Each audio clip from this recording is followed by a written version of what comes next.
Narrator, there is no innocence in the Underhive. There is no childhood. These are concepts from the spire luxuries of light and clean air. Here there is only the Yuva, a term that does not mean youth, but not yet useful. A recruit in training. A piece of meat waiting to see if it is strong enough to avoid being eaten. A child is a liability.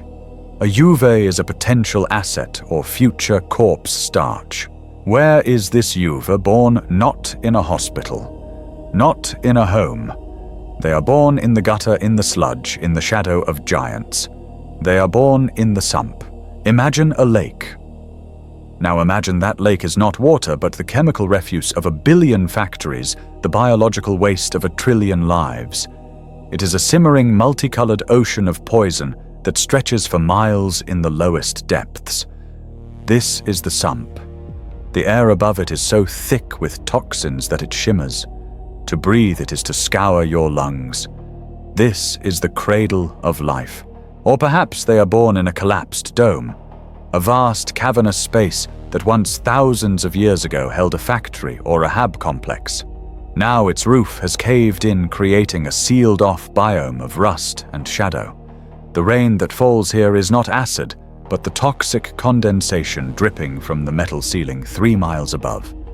The ground is a mulch of decomposing refuse fungal growths and the bones of those who came before. The Juve draws its first breath, and it is a gasp of ozone, ammonia, and despair. The first sound it hears is not a lullaby, but the drip, drip, drip of a chem pit eating away at a steel bulkhead. Here life is not sacred. It is abundant, and it is cheap. The infant mortality rate is not a statistic. It is a filter. It is the hive's first, most merciful test. The weak, the malformed, the slow, they are consumed by the environment before they can even develop a name. A mother does not weep for a child that dies in the first week. She is merely frustrated at the wasted effort. It is a screening process. Only the spiteful, the stubborn, and the lucky survive to see their first year. The concept of family is a distortion here. It is not a bond of love. It is a unit of survival. A family is the group of people who will not for the moment kill you in your sleep for your shoes. It is a temporary transactional alliance against the dark. A mother teaches her child to walk not out of affection, but so it can carry scrap. A father teaches his child to be quiet so it doesn't attract ripperjacks. The first true lesson is not reading. It is not writing. It is theft. Before the Juve can properly hold a weapon, it must learn to steal. The lesson begins small. The target, a sump scabber, a mutated fist-sized rat, dragging a piece of fungus back to its hole. The Juve is starving. The rat is starving. The fight is primal. The Juve learns that teeth and nails are weapons. They learn that hesitation is death. They win or they do not eat. They eat the fungus, and if they are desperate enough, they eat the rat. From there, the lessons escalate. Stealing water from a rival hab unit's purifier, stealing a battery pack from a malfunctioning servitor, and then the most important lesson, stealing from the dead. The Juve stumbles upon a body, a Ganga face down in a pool of chemical runoff. Still warm, this is not a moment for fear. Fear is a luxury. This is an opportunity. The Juve's small, shaking hands go to work. They are not stealing from a person. They are harvesting a resource. They pull the stub gun from its holster. It is heavy, impossibly heavy. They pry the flak vest plates from the Ganga's chest, the leather stiff with cooling blood. They take the boots. They take the half-empty stim pack. This is the first true currency. Not credits, but equipment. The dead Ganga is the Juve's first benefactor. The hive has provided. The Juve has learned to take. The Juve has seen death. They have seen starvation. They have seen disease. But they have not yet seen power. That changes. It happens in a forgotten plaza under the flickering magenta light of a dying chem lamp. A rival gang has caught one of their own. A territorial dispute, a debt unpaid. The Juve watches from the shadows of a ventilation duct small enough to be ignored. They see a man on his knees. He is not a Ganga. He is just a settler, someone who thought they could exist between the gangs. A fatal miscalculation. He is begging. The sound is pathetic wet. The one standing over him is a gang champion. He is huge, a wall of scarred muscle and crude bionics. He is not begging. He is bored. He checks the ammo on his stub cannon. He spits on the ground. He does not yell. He does not pronounce sentence. He simply acts. A single deafening boom. It is not the crack of an autogun. It is the thunder of a shotgun at point-blank range. An explosion of red mist and shredded flak. The Juve does not flinch. They do not cry. They watch. They watch the champion wipe his gun. They watch the other gangers laugh, picking through the remains. In that moment, the final, crucial lesson of the Underhive slots into place. That is power. The ability to erase a life. The ability to make others kneel. The absolute authority of violence. The Juve looks at the laughing gangers. They look at the remains of the settler. They see the binary reality of their world. There are only two choices. You are the one on your knees, or you are the one holding the gun. You are prey, or you are the predator. Not belonging to a gang is not an option. It is an invitation to be the settler, an invitation to be meat. The Juve crawls back into the shadows, clutching the stolen stub gun that is still too big for their hands. The fear is gone. It has been replaced by something new, something cold, sharp, and necessary. Ambition. The ambition to not just survive, but to be the one holding the gun. The Juve is no longer just a child. They are a candidate. They are ready to choose a prison. They are ready to find a gang. Narrator. The Juve stands in the crossroads of a collapsed transitway, the stolen stub gun a cold, heavy weight in their waistband. They have the will to survive. But the will is not enough. A lone Juve is carrion. A lone human is a resource to be harvested. Survival demands a banner. It demands a gang. The Underhive does not offer choices. It offers necessities. The great clan houses are not families to be joined. They are brands of servitude to be chosen. Each offers protection. Each exacts a terrible price. This is the Juve's first and perhaps last political decision. Which prison will they build for themselves? First, there is House Goliath. You will hear them before you see them. The sound of shouting of metal, striking metal of things being broken for the sheer joy of breaking them. They are the furnace workers, the muscle, the blunt instrument of the Underhive. A Goliath ganger is a slab of artificially grown muscle, birthed not from a womb, but from a vat. They are giants, their skin laced with stim slits and chemical input pipes, their minds simple and direct. Strength is their religion, and their forges are their cathedrals. They are the hammer, and to them every problem, a rival gang, a jammed bulkhead, a moment of silence, is a nail to be pounded flat. To join them you must be strong, or you must be willing to be broken and rebuilt as strong. The price. Their bodies are chemical furnaces burning at an impossible rate. A Goliath ganger lives fast, fights hard, and dies young, their own augmented heart exploding in their chest before they reach 30. Then there is Escher, the opposite of the Goliath hammer. Escher is the scalpel. They are a matriarchy, a society comprised entirely of women, masters of pharmaceuticals and toxins. They control the chem trade, from the combat stims that fuel the Goliath rage to the slow poisons that end a political dispute. Their disdain for the Goliaths is not merely cultural, it is biological. They view the vat-grown males as clumsy, failed experiments. An Escher ganger is fast, lithe, and utterly venomous. They move with an arrogance born of superiority, their hair spiked in vibrant, toxic colors, their weapons coated in acids and neurotoxins. Their prison is one of hubris and biology. Their society requires complex alchemical processes to even survive, and their reliance on these chems makes them as much slaves to their elixirs as the Goliaths are to their stims. If you trust neither muscle nor poison, there is Van Saar. House Van Saar possesses the most dangerous thing in the Underhive technology. They are the keepers of a functioning standard template construct, a holy grail of lost knowledge that allows them to manufacture perfect high-grade weaponry.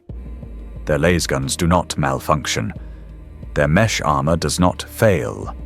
They are a house of artisans and engineers coldly superior to the savages around them.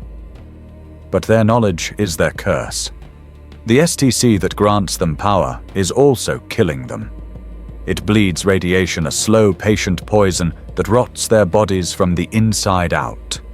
Every Van Saar ganger is a genius, and every Van Saar ganger is dying. They wear complex environmental suits not as armor, but as life support to hold in their own decaying bodies. To join them is to accept a slow death by radiation in exchange for holding a weapon that truly works. And what if you have nothing? No strength, no speed, no technological aptitude? What if all you have is desperation and a capacity for blind, screaming faith? Then there is House Cardor. Cardor is the House of Redemption. They are a cult of religious fanatics numbering in the billions. They are the scavengers, the bone pickers, the rats of the Underhive. They see this hell as a holy test, a pilgrimage, and they see all others as heretics to be cleansed.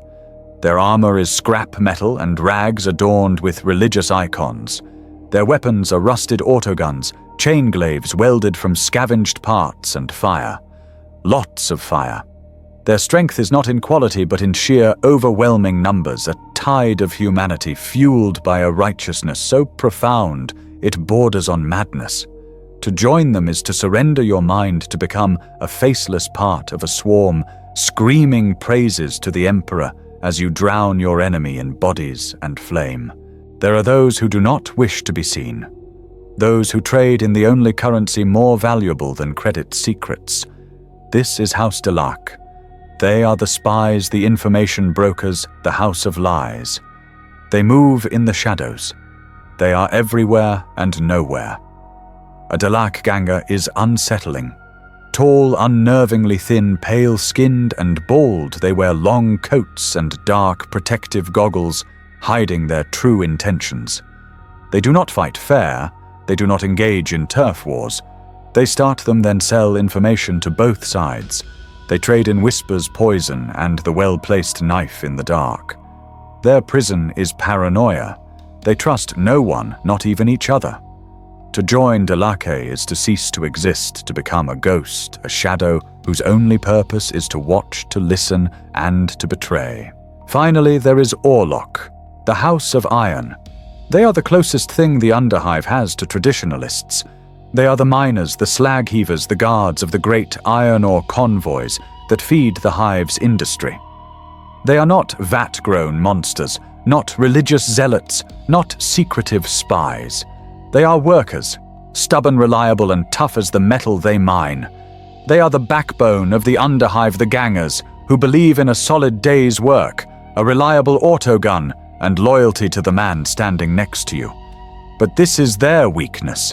They are predictable, and in the Underhive, the predictable man is the first to die. They are the spine of Necromunda's industry, and that spine is being fractured, hammered from all sides by the houses who despise their stability. The Yuva weighs the options: 6 prisons, 6 flavors of damnation, the brute force furnace of the Goliath, the toxic arrogance of the Escher, the slow radioactive death of the Van Saar, the screaming madness of the Cordor, the paranoid shadows of the Delaque, or the crumbling traditional rock of the Orlok. The choice is not based on preference, it is an assessment of assets. The Juve is small but fast. They are quiet. They have learned to steal. They have learned to watch. The choice is made. The Juve turns away from the smoking forges of the Goliath and the echoing hymns of the Cordor. They pull their rags tighter and slip unnoticed into a darkened tunnel. A tunnel marked with the sigil of the grasping shadow. They will knock on the door of House Delaque. Narrator. The Juve finds the entrance to the Delac enclave. It is not a fortress of scrap like an Orlok stronghold, nor a screaming furnace like a Goliath forge. It is a hole. A simple, dark, unremarkable opening in the side of a collapsed tunnel, veiled by hanging sheets of rust-flaked tarpaulin. There are no guards. There are no war banners. There is only the darkness. The Juve enters. The air changes instantly. It grows cold. The constant grinding hum of the hive is muffled, replaced by a low, subsonic thrum. The darkness is absolute. The Juve waits, clutching their stolen stubber. They wait for an hour. 2 hours. The silence and the cold are the first part of the test. A test of patience. A test against panic. A voice slides from the shadows. Not from in front, but from behind. A whisper dry as snakeskin sliding over rock. It is heavy. The gun. The Juve spins, raising the weapon. There is no one there.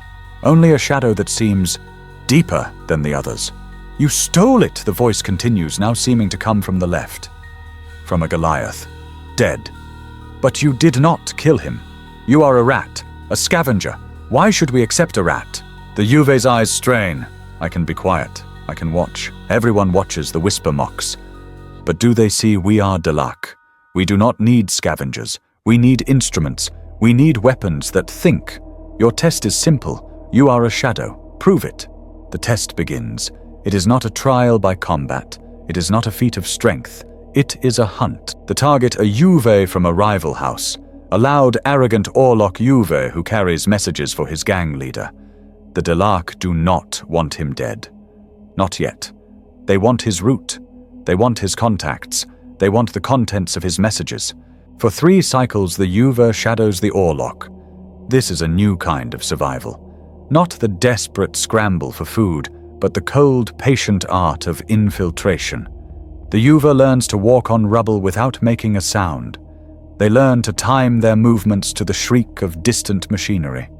They learn to breathe shallowly, to blend into the weeping rust stalagmites, to become just another patch of darkness in a world of shadows. They are hungry. They are exhausted. But they watch. They see the Orlok Juve meet a Watergill merchant. They see him drop a cred chip at a stim den. They see him meet a rogue chirurgeon. The Juve memorizes the faces, the locations, the times. But the final test is not just to watch, it is to act. The Orlok Juve is returning to his territory, walking down a narrow gantry over a chem pit. The Juve is waiting. They have no shotgun, no brute force. They have a single stolen knife and the element of surprise. The Orlok passes. The Juve emerges from a maintenance duct behind him, silent. A hand over the mouth, the knife across the throat. It is clumsy. It is ugly. A wet, desperate struggle. The Orlok gags, kicks his heavy boot striking sparks on the gantry. But the Juve holds on, fueled by the cold ambition that replaced their fear. The struggle ceases. A gurgle. Silence. The Juve does not run. They do not celebrate. They calmly search the body. They take the coded message slate. They take the autogun rounds. They roll the body off the gantry where it is consumed by the chemical fog below. No witnesses, no evidence, only the prize. They return to the dark enclave. The shadows part, and for the first time, the Juve sees them. The gangers of House Delac. Tall, pale, clad in dark, long coats, their faces hidden by visored helms and filter goggles. They look like insects.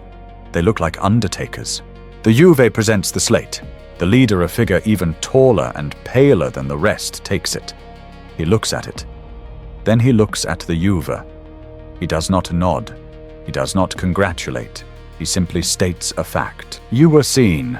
The Juve's blood runs cold? No, I was silent. Twice the leader whispers. Once by a sump scabber. You did not kill it. It will not talk, but it is a loose end. Once by a beggar. You let him live. He was blind, the Juve protests. He was not deaf, the leader replies, his voice flat. You have failed. The Juve's hand goes to their knife. But they are too slow.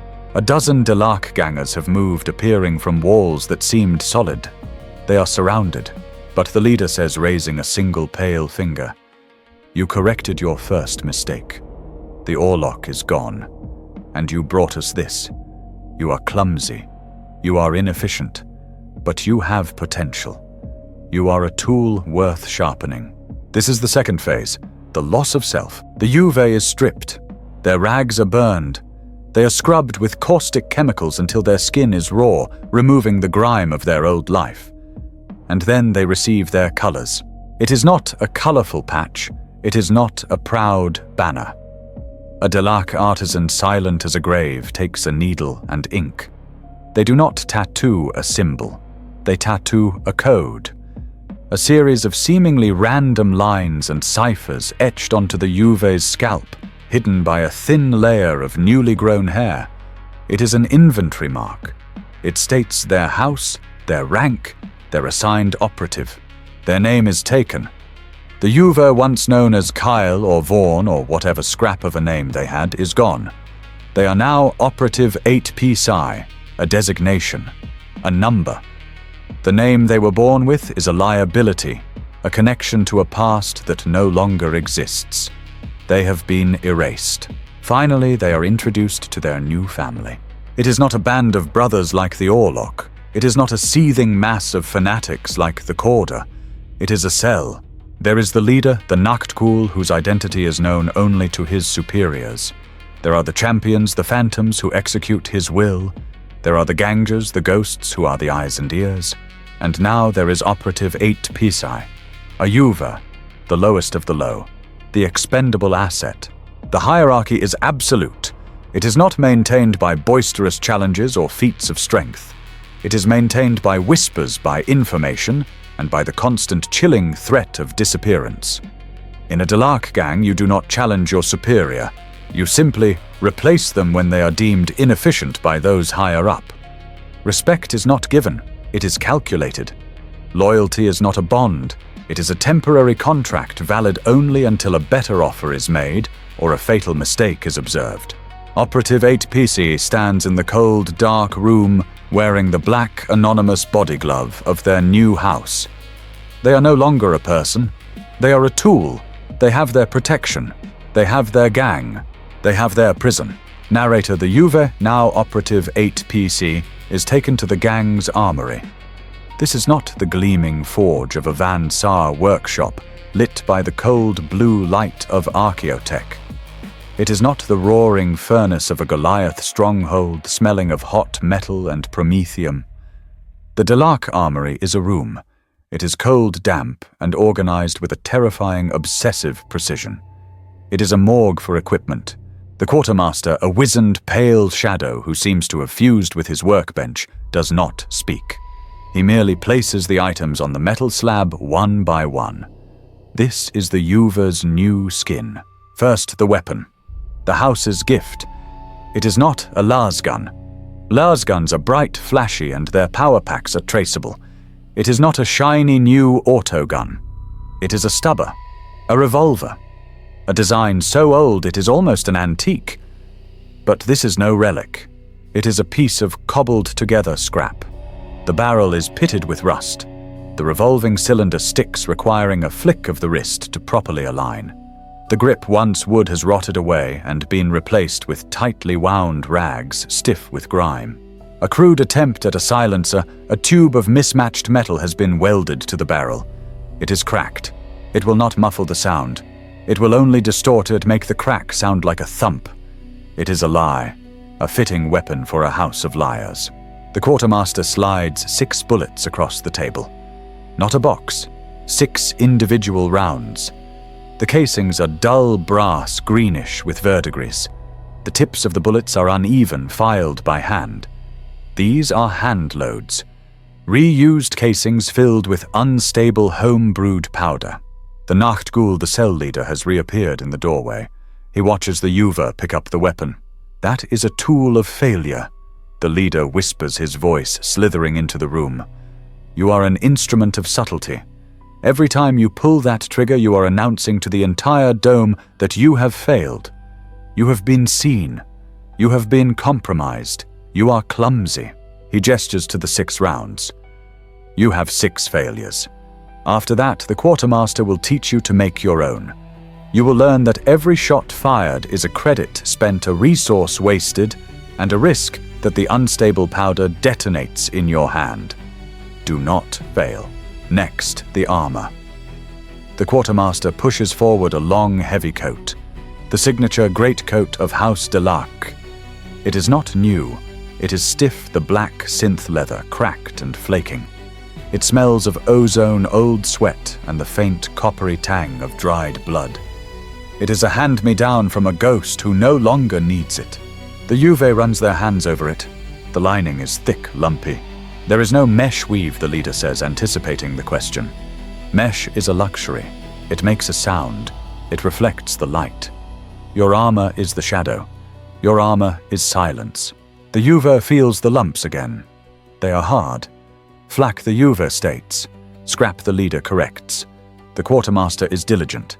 He has sewn plates of refuse into the lining. A piece of an old autogun casing. The lid of a ration tin. A filtration plate from a broken rebreather. They might turn a knife if you are blessed by the dark. They might slow a stub round if it has traveled far enough. They will not stop a bolt gun. They will not stop a shotgun. He steps closer, his visored face inches from the Juve's. Do not get shot. That is your true armor. This coat is your shroud. It breaks your silhouette. It muffles your footsteps. It allows you to fade into the smog. It is a tool, not a shield. Finally, the tools. The real weapons. The quartermaster presents a knife. It is not the crude, heavy blade the Juve stole. This is a stiletto, a long, thin, needle-pointed blade of dark metal sharpened to a razor's edge. The handle is simple, wrapped in the same tape as the stubber's grip. It is balanced. It makes no sound when drawn from its simple sheath. The stubber is for the clumsy, the Nachtghoul whispers. This is for the artist. The hive is a maze of close quarters, tunnels you must crawl through, gantries barely wide enough for one. You will not have the luxury of a firefight. You will be breath to breath with your enemy. You will learn the gaps in their flak vest. You will learn the path between the ribs. You will learn how to sever a spinal column in one silent twist. The quartermaster adds a few more items. A garrote wire, thin and strong. A cracked data slate that can only receive coded messages, its screen weeping black pixels. A rebreather, its filter already stained with perhaps 10 minutes of clean air in its tank. And a coil of rope. This is the war gear of the wretched, the cast-offs of a house that prizes information above all. The Juve is not a soldier. They are a ghost, and ghosts need very little. They need just enough gear to do the job, and not enough to be a significant loss when they are inevitably exorcised. The Juve operative 8 Psi puts on the coat. It is heavy. It is a weight on their shoulders, a physical representation of their oath. They check the stubber, sliding the 6 failures into the cylinder. They sheath the stiletto, feeling its cold promise against their ribs. They are armed. They are armored. They are disposable. Narrator operative 8 Psi, the Juve, now has a gun, a coat, and a name that is not a name. They are a component. But a component in what? What is the purpose of this elaborate, violent ecosystem? From the outside, the Underhive appears to be anarchy, a seething, lawless mass of violence for its own sake. This is a lie. The Spire allows this lie to flourish as it hides the truth. The truth is that the Underhive is not lawless. It is an economy, a brutal, functional, and utterly unforgiving economy. And the gangs are its engine. The lifeblood of this economy is the credit, a notional currency, a digital ghost, a promise of value backed by the power of the guilds. A ganger does not fight for honor. They do not kill for glory. They do so for credits. Because credits buy the 3 necessities of Underhive life: bullets, water, and food. To earn credits, a gang must have something to sell, or something to control. This is turf. Turf is not a matter of pride, or a line on a map. Turf is a resource. And these resources are the pathetic dregs of a functioning world. What is a territory worth fighting and dying for? It might be a sump filter. Not a gleaming manufactorum, but a single vast shuddering machine choked with rust and grime that draws in the black toxic sludge of the sump, and through a violent process of chemical agitation and filtration excretes a thin, lukewarm fluid that is merely poisonous instead of instantly fatal. Control of this filter means you control the life of every settler, every Juve, every gang in a 10-sector radius. You are the master of hydration. You tax every drop. It might be a fungus pit, a collapsed dome where the air is thick with spores, and the only light is the pale, sickly blue luminescence of the fungi themselves. This is a farm. The crop is a rubbery, tasteless mushroom that grows on a mulch of chemical waste and other recycled materials. It is a source of calories. It is food. Control of the pit means you control the local food supply. It might be a tunnel, a simple hole in the wall, a collapsed transitway that cuts through a mile of impassable collapsed infrastructure. This tunnel is a trade route. It is a toll road. Every merchant, every scavenger, every gang wishing to move between sectors must pay your price or risk the 3-week journey through the bad zones. Or it might be a scrap pile, the Grand Lottery, a mountain of industrial refuse 50 stories high where the hive city dumps its trash. To the untrained eye, it is garbage, but to a ganger, it is a mine. Somewhere in that compressed mountain of steel and plastic is a single intact piece of archaeotech, a focusing lens, a cogitator core, a pre-imperial power cell, a piece of junk that to a gilder is worth more than a ganger's entire lifetime of murder. This is the fuel, but what is the product? What does the hive make? The hive makes one primary sustainable product, corpse starch. The Juve sees it for the first time on their first payday. A solid, chalky white brick wrapped in wax paper. It has no smell. The taste is bland, salty, and coats the mouth with a film of chalk. This is the staple diet. This is the reward for a cycle of guard duty. And then one day they see where it comes with. They are on a patrol in a new sector. They hear a sound, a low, rhythmic grinding. They see the wagons of the Corpse Guild. They see the bodies, casualties from a recent turf war, gangers from a dozen different houses stacked like firewood. They are stripped of their gear, their boots, their coats. They are just meat. The guilders, fat and pale in their sealed environmental suits, use long hooks to drag the bodies and toss them into a mobile industrial grinder. The machine does not care about house. It does not care about age or strength. It grinds bone and sinew and flesh with equal mechanical indifference. The resulting paste is piped into a vat where it is bleached, processed, and fortified with chemical nutrients. Then it is extruded dried and cut into the familiar white bricks. This is the ultimate brutal reality of the Underhive economy. The hive eats itself. The dead do not rest. They are recycled. The ganger who fell in a pointless firefight yesterday is the ration brick that fuels the Juve who will kill his replacement tomorrow. But even this entire churning cycle of violence and cannibalism is a puppet show. The gangs believe they are masters. They believe they are fighting for their own survival, their own wealth. They are wrong. They are dogs. They are guard dogs, pit fighters, and scavengers fighting for the scraps that fall from the real master's table. The true power in the Underhive does not carry a gun. They carry a ledger. They are the guilders. They are the agents of the great merchant guilds, the emissaries of the spire, who dip their toes into the sludge to control its flow. The Juve sees one, a representative of the Water Guild, come to inspect the Delark-controlled filtration hub. The guilder is clean. His robes are unstained. He is fat, a display of obscene wealth in a land of starvation. He is surrounded by servitors and his own heavily armed guards, whose weapons gleam with a power and technology the Juve has never seen. The Nachtghoul, the terrifying leader of the Delark cell, bows to this man. He speaks in tones of respect, almost of supplication. The ganger controls the filter, but the guilder owns the water. The ganger controls the fungus pit, but the Corpse Guild sets the price of corpse starch, ensuring the fungus is never more than a desperate alternative. The ganger controls the tunnel, but the guilder controls the trade that passes through it. The slave guild does not care about turf. They wait for the wars to end, and then they buy the survivors from the victors or harvest the wounded from the battlefield. The gangs are not in charge. They are a tool. They are the labor force.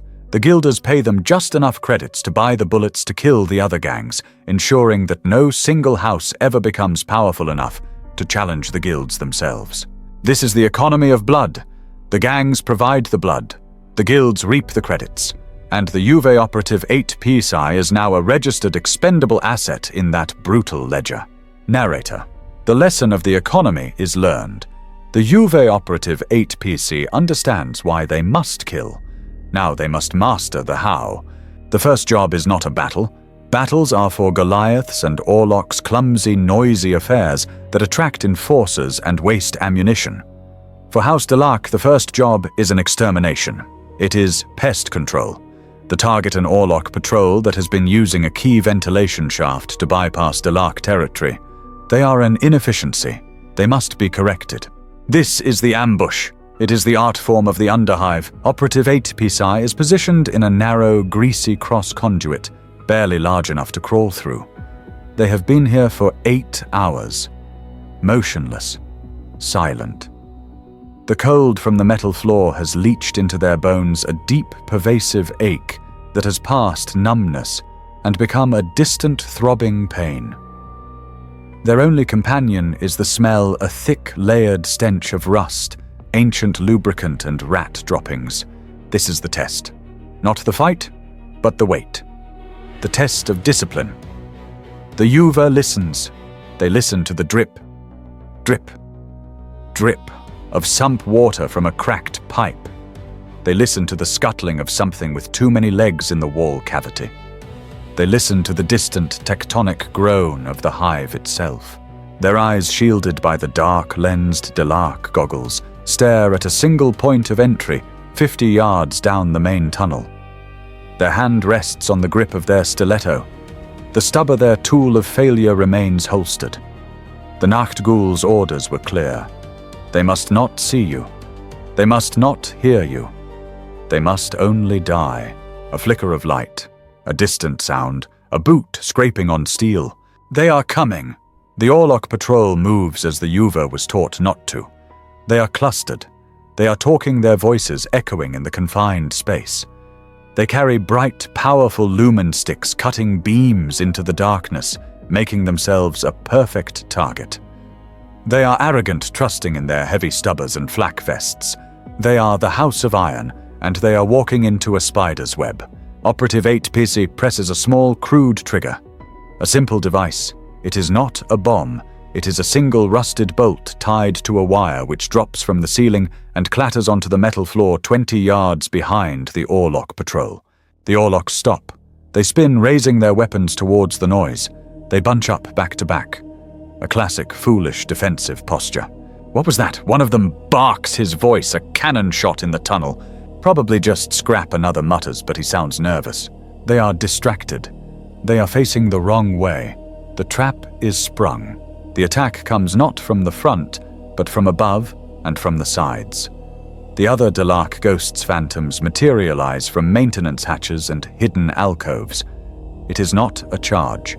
It is a silent, converging flow, and then the noise begins. It is not the roar of a fair fight. It is the sound of an execution. An autogun opens up. In the open, it is a dangerous rattle. In this narrow, steel-lined tunnel, the sound is a physical thing. It is a deafening, concussive force that smashes the eardrums. The air fills with a storm of ricochets, hot brass, and screams. The Orlocks, blinded by their own lights, fire wildly. Their heavy stubbers unleash a torrent of lead, the muzzle flashes illuminating a scene from hell. A single object is tossed into their midst. A choke grenade. It does not explode. It hisses. A thick, acrid, yellow-green gas pours out, clinging to the floor. The Orlocks begin to cough, a wet, desperate sound as the gas scours their lungs. This is the Juve's signal. While the main firefight disorients and deafens, Operative 8 PC slides from the conduit. Their target is the last man, the tail gunner, who is choking his back to the wall, trying to wipe the gas from his eyes. The Juve is on him. No words, no battle cry. The stiletto is in their hand. The Orlock is big, clad in thick flak. The Juve doesn't try to stab through the armor. They use the knife as taut, a reverse grip. They slam the pommel into the ganger's groin, folding him in half with a choked gasp.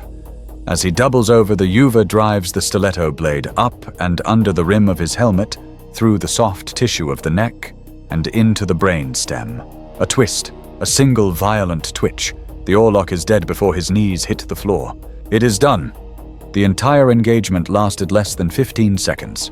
Silence slams back into the tunnel, heavier and more profound than before. The air is unbreathable, thick with smoke, promethium, and the stench of blood. The only sound is the hiss of the dying gas grenade and the ragged breathing of the Dalak cell. Now the real work begins, the aftermath. The Nachtghoul activates a dim red lumen. "Harvest," he whispers, his voice devoid of any emotion. This is not a celebration, it is an audit. Operative 8 Pesai joins the others, moving with cold, practiced efficiency. They roll over the Orlok corpses. They are not people, they are containers. The Yuva's hands, shaking only slightly, go to the dead ganger's belt. They take the stub gun rounds, they take the autogun clips. Ammunition is the first prize, always. A champion inspects the dead Orlok's shotgun. The barrel is unpitted, a good find. He takes it. Another ghost pries the boots from a body. They are worn, but the soles are intact. Valuable. The flak vests are assessed. Most are shredded, ruined by the autogun fire. Useless. Operative 8PC finds a water skin. It is half full. They hand it to the Nachtghoul, who nods a barely perceptible motion. One of the Orloks is not dead. He is breathing a wet, shallow rattle, his chest ruined. He reaches out a hand, his eyes wide with terror and pain. "Mercy," he gurgles. The Nachtghoul steps over to him. He looks down at the dying ganger. "We have no use for prisoners," the leader states, as if explaining a simple economic principle. They consume resources, they are a liability. He does not use his gun. A bullet is a wasted credit. He raises his booted foot and brings it down hard on the wounded man's throat. A sickening, wet crunch. The breathing stops. No prisoners, no survivors, no witnesses. The Dalak cell strips the bodies of anything useful, leaving the armored corpses for the rats and the corpse guild. They move to a hidden exit, a loose grate leading into the sub-levels. Operative 8 Peste glances back at their first kill. The body is just a shadow in the red light, another piece of refuse in the Underhive. The Yuva feels nothing. Not pride, not disgust, not fear. They feel only the cold, hard weight of the new ammunition in their pocket. They have contributed. They have passed the test. The asset is now profitable. Narrator, the ambush is a scalpel. It is clean, efficient, and preferred. But the Underhive is not always a place of subtlety. Sometimes a resource is too valuable, too well defended to be taken by a knife in the dark. Sometimes the hammer must fall. This is the pitched battle. The closest the Underhive comes to open war. The target is not a simple tunnel. It is a stronghold. A word that paints a picture of castles and banners. The reality is, as always, more pathetic. The Ashgate substation, a concrete blockhouse 3 stories high, built around a bank of ancient groaning generators that provide unstable flickering power to 3 sectors. It is a fortress of industry. House Orlok holds it. They have reinforced the walls with plates of scrap steel. They have wrapped the perimeter in coils of razor wire. The windows are bricked up, leaving only narrow firing slits. And on the roof, mounted in a sandbagged nest, is the king of the tunnel, a heavy stubber. A frontal assault would be a massacre, a Goliath tactic. It would be a glorious, bloody, and ultimately wasteful failure. The Nachtghoul of the Dalak cell has a different approach. War to him is not a contest of strength. It is an equation of assets. And he has just acquired a new expendable asset. He has negotiated with a local cell of Carder redemptionists. He has fed their crazed preacher a story, a vision, that the Orloks inside the Ashgate are hoarding archeo-idols, pieces of holy technology, defiling them with their profane touch. The Cordor naturally are incensed. They have agreed to cleanse the substation. They will be the diversion. They will be the wave that breaks against the wall. Operative 8 Pisai, the Yuva is no longer the assassin. They are part of a 3-person infiltration team. Their task is the true objective. The Yuva crouches in a sewage sump, half a mile from the ash gate. The air is a noxious fog of methane and human waste. Beside them is a phantom, a senior Dalak ganger, and a breacher, a ghost, whose coat bulges with explosive charges. The signal comes, not as a whisper but as a roar. It begins as a low, chanting a rhythmic pounding of scrap metal on scrap metal. Then it crests into a wave of shrieking, incoherent dogma. The redemptionists are charging. For the Emperor, for the true redemption, burn the heretic, burn the defiler. The night explodes. The Orlok heavy stubber opens up a deafening, stuttering thud, thud, thud, thud that shakes the very ground. Its tracer rounds bright green stitch lines of death across the open ground. Autoguns crackle. Shotguns boom. The Cawdor charge is met with a wall of lead, but the Cawdor have faith and fire. They hurl firebombs, glass jars of crude promethium, which shatter against the concrete, washing the bunker in flames. Yuvas, their bodies wrapped in rags, and improvised explosives make suicide runs at the barricades, evaporating in bright percussive flashes. It is madness. It is a meat grinder. Now the Phantom whispers. This is their cover. Under the din of a holy war, the 3 Dalak slip from the sump and into a forgotten outflow pipe. The Yuva's job is to carry the spare charges and watch the rear. They crawl for what feels like an eternity. The pipe is slick with unidentifiable filth. The only sound is their own breathing, ragged in their rebreathers, and the distant percussive thunder of the battle above. They emerge not into a room, but into the service space beneath the main generator. It is a hell of heat noise and exposed sparking cables. The air vibrates the generator's roar of physical weight. The Orloks are not stupid. They have defenders inside. 2 gangers guarding the machinery, their faces slick with sweat, their shotguns held ready. They are jumpy, listening to the war outside. The Phantom does not hesitate. He moves like a striking snake. His silenced stubber thumps twice. The first guard drops a hole in his throat. The second spins, raising his shotgun. He is too slow. The breacher is on him, driving a stiletto into the armpit, severing the artery. The fight is over before the Yuva can even raise their own weapon. The charge the Phantom orders, ignoring the dying, gurgling Orlok. The breacher gets to work, strapping a shaped charge to the primary coolant conduit. Operative 8 Pisai stands guard, watching the doorway, their heart hammering a rhythm that is lost in the mechanical thunder. The door bursts open. It is the Orlok leader.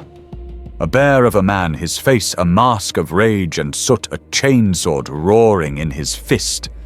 He saw his men fall on a monitor. Dalake spies, he bellows, raising the weapon. The Phantom shoves the Yuva aside. Finish the charge, he screams at the breacher. He draws his own stiletto and a long-bladed auto-pistol and meets the Orlok's charge. It is a dance of brutal opposites. The Orlok is pure, roaring force, his chainsword chewing chunks of metal from the wall. The Phantom is a blur of evasions, firing his pistol, ducking under the wild swings, trying to find an opening. The breacher slams the detonator cap into the charge. Set, he yells. The Phantom sees his opening. As the Orlok leader raises his chainsword for a final decapitating blow, the Phantom does not dodge back. He lunges in under the arc of the blade and empties his auto-pistol into the Orlok's unarmored stomach. The Orlok freezes. He looks down at the smoking holes in his gut. He looks up at the Phantom. He coughs a spray of blood. He falls. Out the Phantom orders, grabbing the Yuva by the collar. Go, go! They scramble back into the filth pipe. As they crawl, the breacher still inside triggers the detonator. There is no boom. There is a deep, catastrophic whoomp. The generator's roar changes pitch, becomes a dying, high-pitched scream. The vibrations stop. The 3 Dalak emerge back into the sewage sump. And they listen. The heavy stubber on the roof falls silent. The sporadic crackle of autoguns sputters and dies. The main lights of the substation, and indeed the lights of the entire sector, plunge into absolute, terrifying darkness. The Orlok gang, their leader dead, their fortress dark, their generator destroyed, breaks. They flee into the night, abandoning their stronghold. The victory is a smoking, dark, and utterly silent ruin. The Juve watches as the Delark ghosts who were waiting in the wings move in to secure the perimeter. They find the few surviving Cawdor fanatics wounded and confused in the dark and execute them. The asset has been expended. The witnesses have been silenced. The Juve operative 8PC stands in the dark, their ears ringing. They lost no one. They have captured a vital piece of turf. They have spent the lives of a dozen Cawdor zealots to do it. The cost was acceptable. The profit is immense. This is how war is truly won. Narrator. The gang war is the circulatory system of the Underhive, a constant bloody flow of assets and death. But this system has a regulator, a fail-safe, a cold, impartial hand that descends from above when the chaos threatens to become unproductive. They are not a house. They do not fight for turf, or for credits, or for faith. They fight for order. They are the Palonite enforcers, the fist of Lord Helmar. Operative 8 Pisai sees them for the first time, not as an enemy, but as a force of nature. A shift in the atmospheric pressure. The Delark cell is observing a mass hab block, Sector 49, where the local settlers have begun to riot. The Corpse Guild was late with its delivery. Starvation has made them brave. They are swarming the local guilder's office armed with pipes and desperation. The Delark are watching, weighing the opportunity. A riot is a perfect cover for an assassination or a theft. Then the noise of the riot changes. The screams of anger become shrieks of pure terror. The sound of the crowd breaks like a wave against a steel wall. They have arrived. The Juve watches from a high gantry. The enforcers do not filter in from the shadows like Delark. They do not charge with screaming madness like Cawdor. They march. They appear in a perfect, disciplined formation at the end of the plaza, their polished black and silver carapace armor gleaming under the flickering chem lights. This is not scrap metal. This is military-grade plate sealed against toxins, perfectly fitted. Their faces are hidden by impassive, T-slitted visors. They are anonymous, identical, and terrifying. At their front are the subjugators. These are not men. They are walking tanks. They wear armor so thick it rivals that of the Emperor's own space marines. In one hand, they carry massive, slab-like vigilance pattern assault shields, generators sparking at their edges. In the other, they hold pacifier shock mauls, heavy, brutal, and crackling with disruptive energy. A voice amplified by a voxcaster cuts through the air.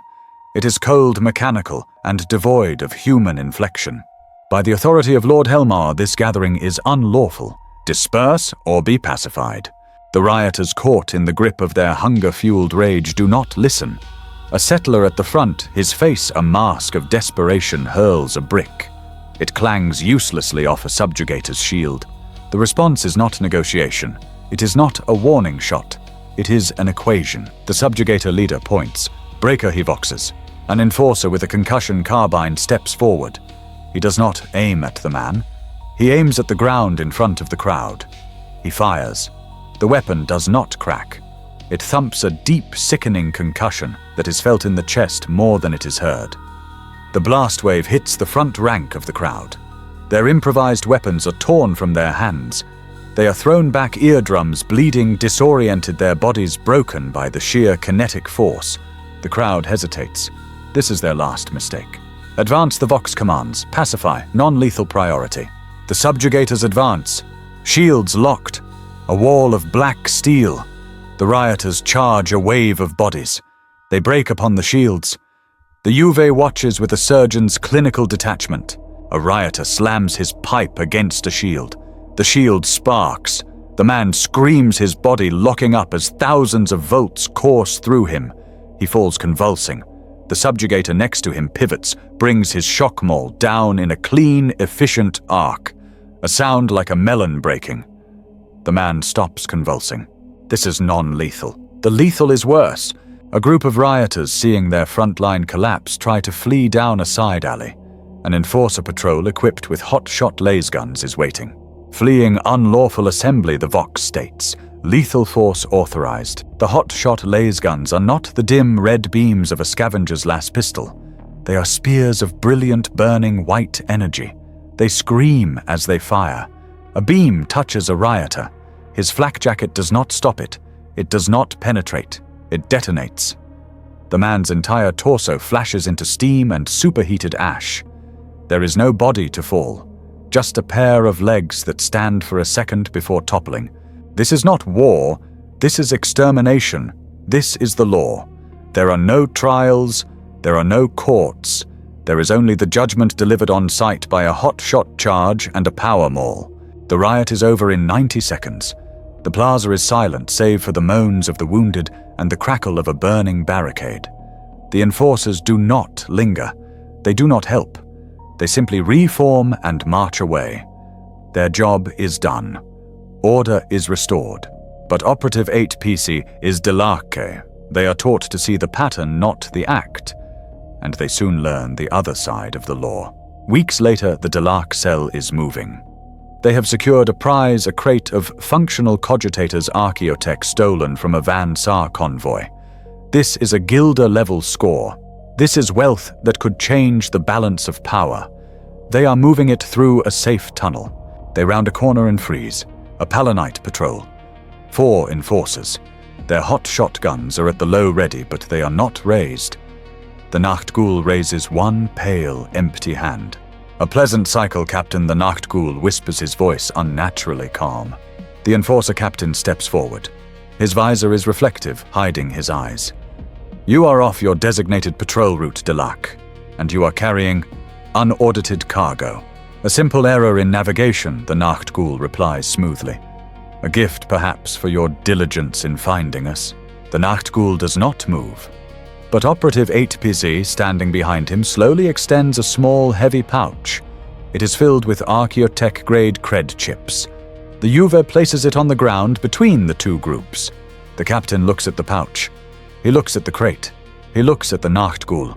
Lord Helmar's taxes are high this cycle, the captain says, his mechanical voice flat. They are indeed, the Nachtghoul agrees. The captain kicks the pouch back towards his men. One of them silently picks it up. The captain nods a single sharp motion. See that your navigation improves, the captain states. Sector 49 is unruly. We will be pacifying it for the next cycle. Your routes there will be compromised. Your guidance is appreciated, Captain, the Nachtghoul says. The Enforcer Patrol turns as one and marches away, disappearing into the darkness. The Juve Operative 8 PC understands. The Enforcers are not here to stop the gangs. They are here to manage them.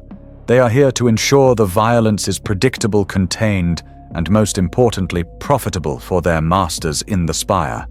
They are here to prune the branches that grow too wild. They are here to collect the tax. They are just another gang. The biggest, strongest, and most ruthless gang in the Underhive. And their turf is the law itself. Narrator, the body of a ganger is a resource. Like a gun, it must be maintained. Like ammunition, it is ultimately expendable. In the Underhive, there is no healing. There is only repair, and repair is a brutal, costly business. The Juve Operative 8 PSC first learns the lesson of artificial strength. The Delarke cell is preparing for a purge. A rival Van Saar patrol has deployed a network of spy eyes, small floating servo skulls in their territory. They must be eliminated quickly before they map the entire enclave. The Nachtghoul lays out the gear. Alongside the standard issue ammunition, there are stims. He holds up a dull glass injector filled with a cloudy, pulsing viridian fluid. This is Slort, the leader, whispers his voice, holding a rare trace of something almost like disgust. It is a combat stimulant. It floods your system. You will feel no pain. You will feel no fear. Your reflexes will be enhanced. You will be a perfect, efficient killing machine. A ghost ganger, a veteran named Vex, snorts. He forgot the rest, Juve. Vex's hands are in a constant palsied tremor, a souvenir from 1,000 such injections. He forgot to tell you about the after. When it wears off. When every nerve in your body feels like it's been set on fire. When your heart tries to hammer its way out of your chest. When you'd kill your own kin for another hit. The Nachtghoul's head snaps towards Vex. It is a tool, Vex, to be used with precision, not a pleasure. And then there's the friendzone. Vex continues a manic grin touching his lips. He points to a bright red injector. That one's a party. You don't just lose your fear. You lose you. You lose your sense of self, of friend, of foe.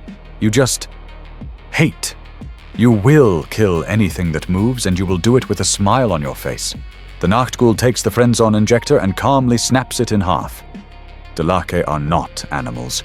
We do not rage. We calculate. You will take the slot if and when I command. The Yuva learns that these chems are not power-ups. They are mortgages. They are a loan of strength taken from your own future with an interest rate that is paid in sanity and lifespan. But the true lesson in Underhive medicine comes not from a bottle, but from a wound. It happens during the purge. The cell moves to destroy the spy skulls. They are fast, but the Van Saar are prepared. It's a trap. A proximity mine triggered by the lead ganger Vex. The explosion is small, contained, but vicious. It's a shredder mine. It detonates at shin level, spraying a fan of red-hot ball bearings. Operative 8PZ is knocked flat by the concussion. Their ears ring. Vex! Vex is screaming. It is a sound the Yuva has never heard before. Not a battle cry, not a gasp of pain. A single high-pitched, unending shriek of utter agony. The Nachtgul drags the Yuva back. Engage. The Van Saar in their glowing green suits open fire. The air is filled with the snap hiss of high-powered Lars beams. Vex is hit, the Yuva yells, stating the obvious. Vex is compromised, the Nachtgul corrects his voice ice. He drags Vex's body behind a steel girder. Vex has stopped screaming. He is gurgling, staring at his own legs, or what used to be his legs. Below the knee there is nothing but a shredded, carbonized ruin of meat and flak armor. A liability, the Nachtgul assesses. We pull back, grab him. They retreat, dragging the dead weight of Vex's blood, leaving a slick, dark trail. They do not take him to the Enclave. They take him to the Chirurgeon. The clinic is a hole in the wall, a shack made of scrap metal, its entrance veiled by a curtain of stiff, blood-stained canvas. The smell hits the Yuve first, a nauseating mix of sterilizing alcohol, cauterized flesh, and raw sewage. The Chirurgeon is a creature that defies category. He is not a doctor. He is a mechanic. A doc who works for the Slave Guild patching up assets. He is immensely fat, his body a pale, quivering mass clad in a gore-slicked apron. He wears a multi-lensed visor, and his hands are a blur of metal pincers and gleaming, delicate bionic fingers. Payment, he hisses, his voice a wet bubbling. He does not look at Vex's wounds. He looks at the Nachtgul. The Nachtgul tosses a bag of credits onto a metal tray. The Chirurgeon weighs it. He nods. Put the meat on the slab.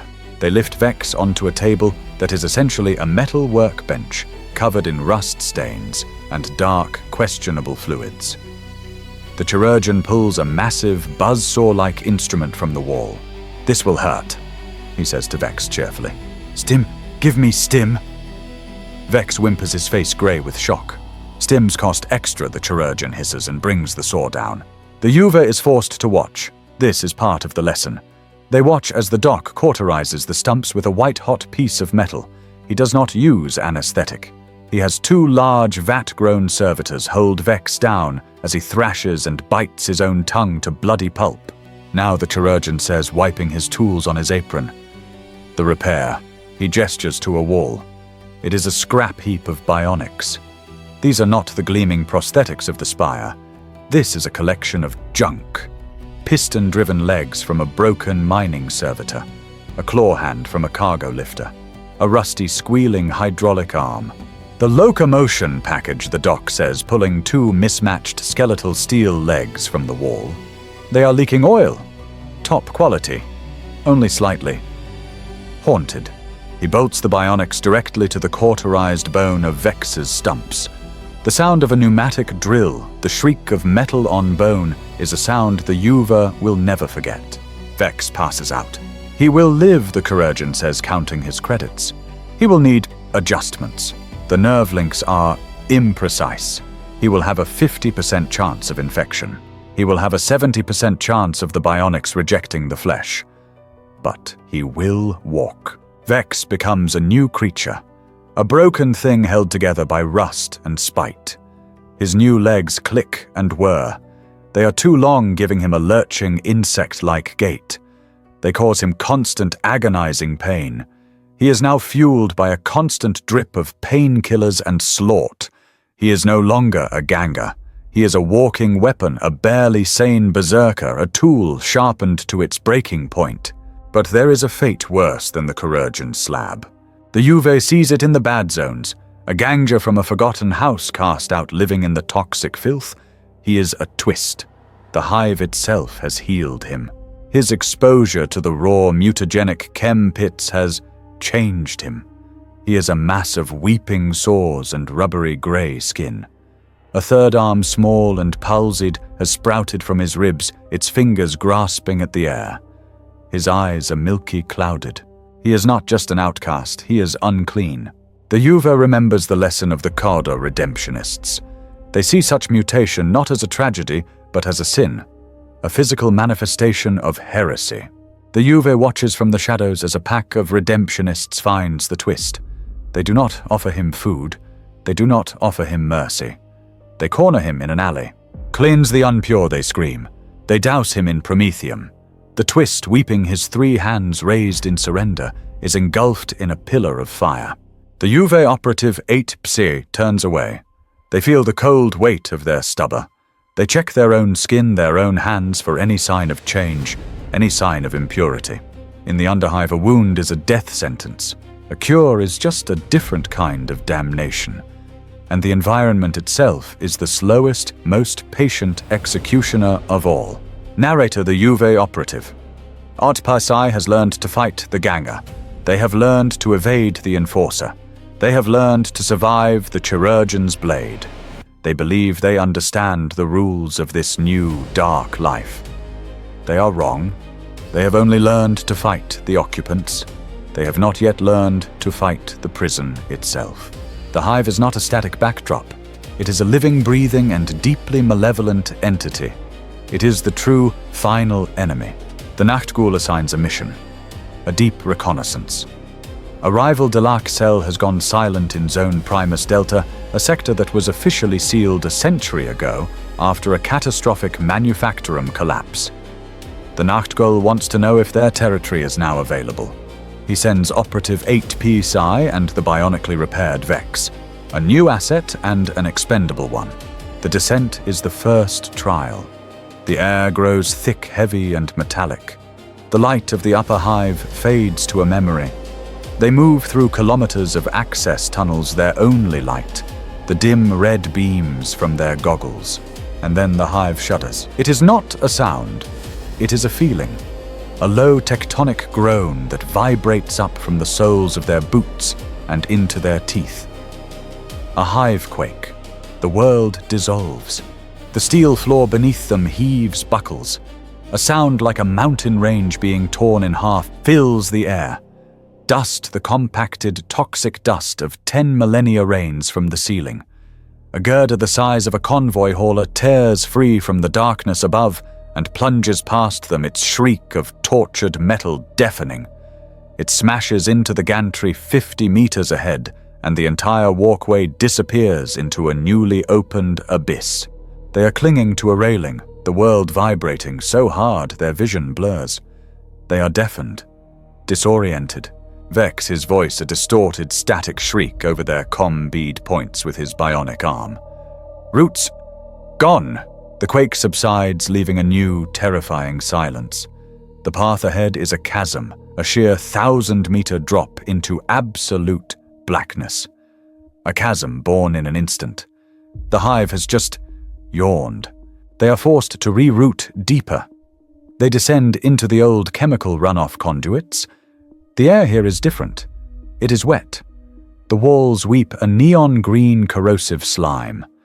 The path is flooded a river of bubbling orange sludge that flows through the tunnel. A chem flood. Don't touch! It Vex rasps his new metal legs, clicking nervously. That's gunk!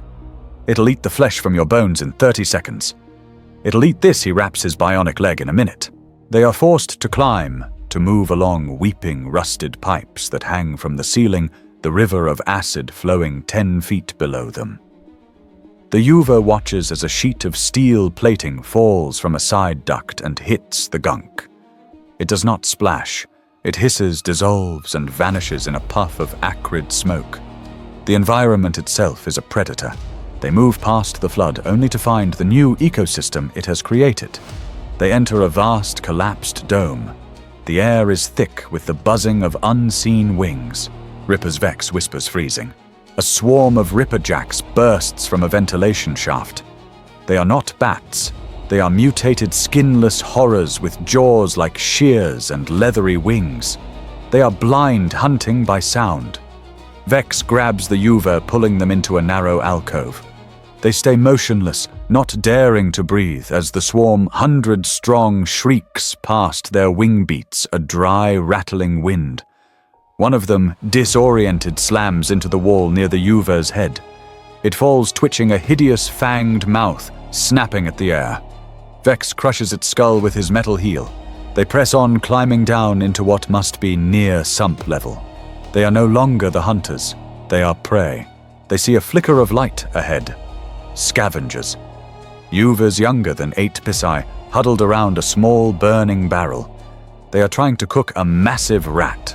Vex moves to eliminate them. Witnesses. Before he can, the sludge pool beside the scavengers erupts. It is not a creature. It is a moving mountain of scales, muscle, and teeth. A sump croc, a monstrous, pale, eyeless reptile, mutated by millennia in the toxic waste. It is 30 feet long. Its jaws, lined with teeth like railroad spikes, snap shut. The entire campfire, scavengers and all, vanishes into its maw in a single, wet, crunching explosion of steam and screams. The beast, with a sound like a bellows, sinks back into the sludge. There is no trace. Only ripples. Vex slowly, silently pulls the Yuva back. The route is compromised. He chatters, his organic hand shaking violently. The mission is a failure, but the Hive has one last lesson for them. They are deep, deeper than the maps, deeper than the sound of the manufactorums. They are in the deep. The air changes. It is cold. Still, the constant grinding hum of Necromunda is gone. There is no sound, no dripping water, no scuttling rats, no distant gunfire. There is nothing. The silence is so profound it is a physical weight. It is the sound of a tomb. This is wrong, Vex whispers, and his voice, even in a whisper, is a sacrilege. We're too low. The air is thin. He's right. The air tastes of nothing. It has no substance. And the shadows. Operative 8 Pacey looks into a side tunnel. The darkness there is not normal. It is not an absence of light. It is thicker. It seems to pulse, to cling to the walls like wet velvet. And then the Yuva hears it. It is not a sound. It is a thought placed directly into their mind. A whisper in a language that has no words. It is cold, ancient, and it is curious. What? Meat? Is this? The Yuva's hand flies to their stiletto. Vex has frozen, his bionic legs locked. His head is twitching side to side. You hear it! He hisses, terror making his voice sharp. Don't listen. Don't look. Look at what 8 Pisai whispers back. The shadow. In the corner of your eye. Don't look at it. The Yuva, of course, looks. In the periphery of their vision, a patch of the darkness detaches itself from the wall. It rises, unfolds. It has too many angles. It doesn't make sense. Run, Vex screams, his discipline shattering. Run now. They flee. They scramble back up the conduits, back towards the noise, back towards the light. They do not stop until they can hear the familiar, comforting grind of the Hive's machinery and the distant pop-pop-pop of an autogun. They return to the Enclave, pale, shaking, and empty-handed. The Nachtghoul looks at them. He sees their terror, so he whispers, his voice holding no surprise. You have found the deep. Good. Now you know. Now you understand. Operative 8 Pisai finally understands. The Goliaths, the Orlocks, the Enforcers, they are not the enemy. They are just other prisoners screaming at each other in the dark. The real enemy is the prison itself. The prison is alive. It is hungry, and it is aware of them. Narrator. The Juve operative 8% survives. They have a gun, a gang, and a grasp of the rules. They eat their daily ration of corpse starch. They clean their weapon, they patrol the dark. This is survival. But the human mind is a flaw in the imperial design. It cannot simply survive. It demands meaning. The hive provides no meaning. It is a vacuum of purpose. And into this vacuum desperation breeds monsters. When the cold reality of their existence, a short, brutal life ending in a grinder, becomes too much to bear, the ganger seeks an answer. They seek faith. In the Underhive, faith is a disease. It is a mutation of the soul. Operative 8% is on observation duty, charting the movements of a corridor cell. They find themselves in a vast scrap cavern, a plaza known as the Rust Palace. A corridor deacon, a gaunt man with burning eyes, is preaching. His pulpit is a mountain of skulls and barrels.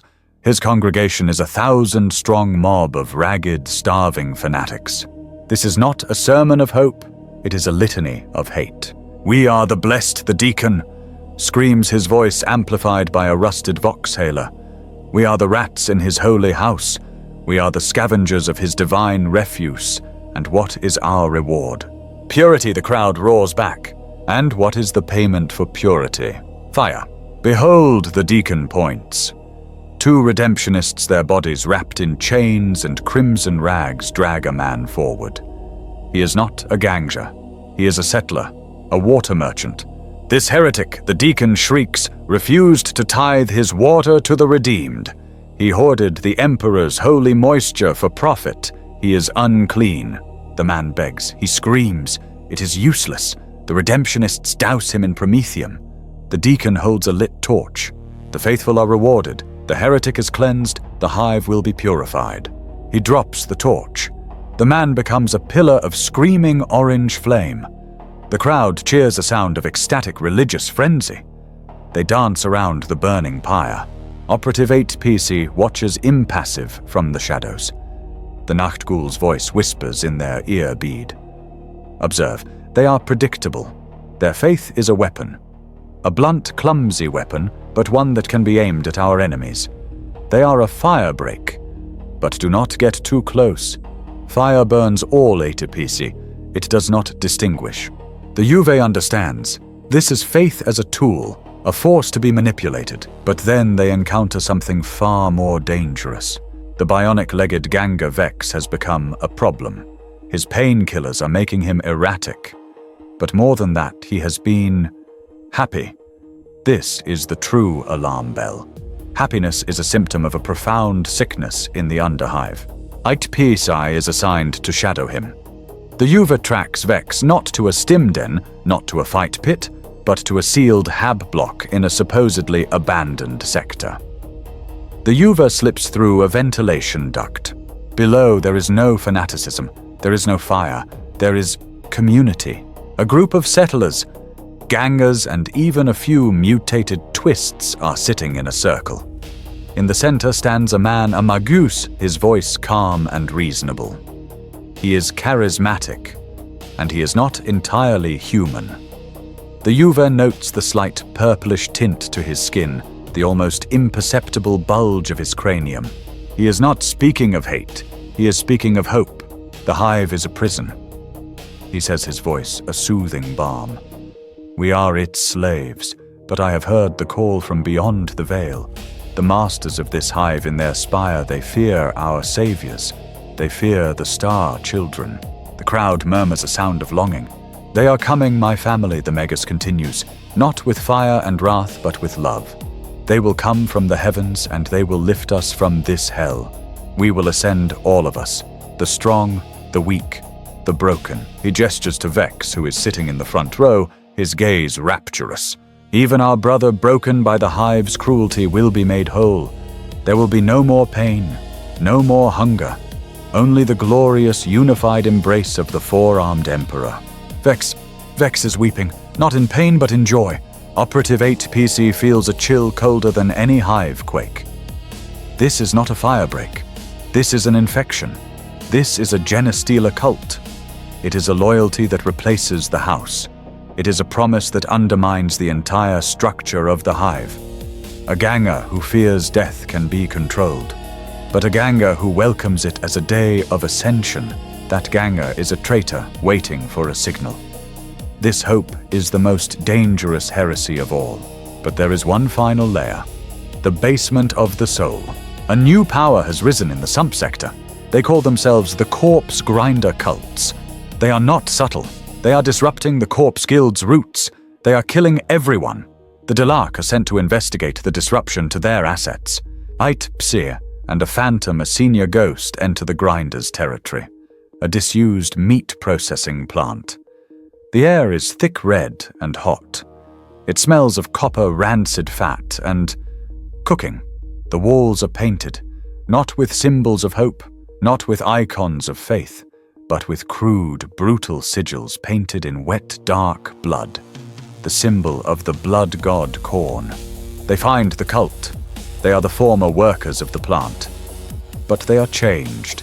They are massive, swollen with unnatural muscle, their faces hidden behind crude iron masks, welded into the shape of leering bovine skulls.